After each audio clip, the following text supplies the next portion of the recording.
You don't need me to tell you that this president's economic policy, or whoever's running the show over there in Washington, is a double shot of high inflation and high interest rates that have left our wallets woozy.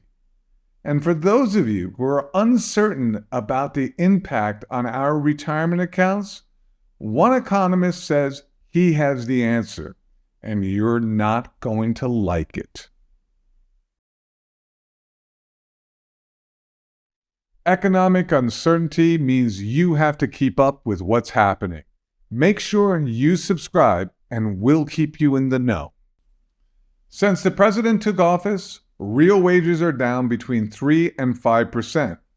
Roughly 2/3 of the country has been living paycheck to paycheck, and credit card debt is at an all-time high. The number of Americans working 2 full-time jobs also reached an all-time high recently.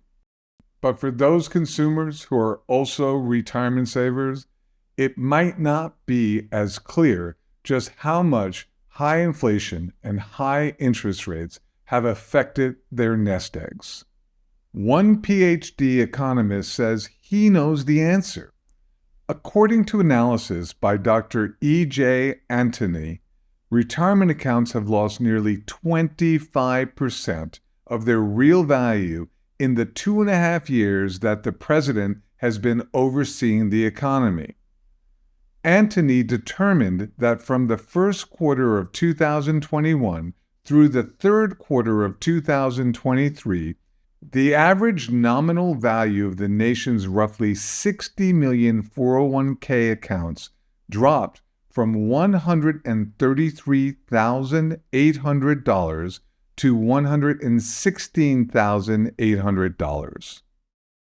But Dr. Antony says that's just half the story of how this president's economy has compromised Americans' retirement plans.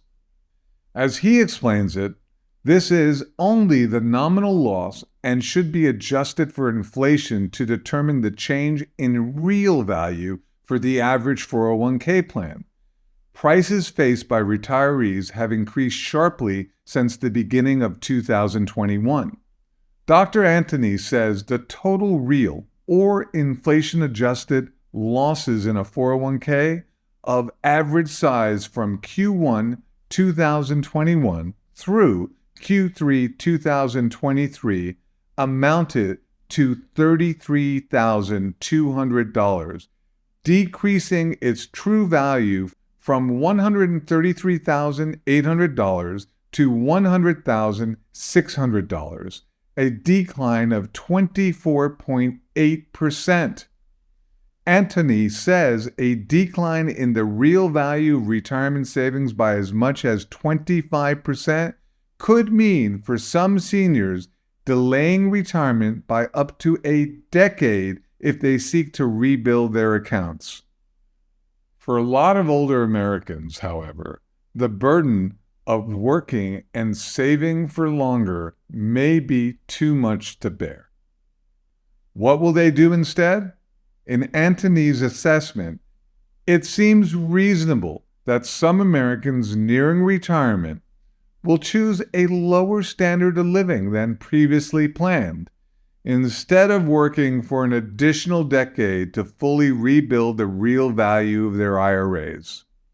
Right now, there's no reason to believe that the situation will improve meaningfully, regardless of who's in government.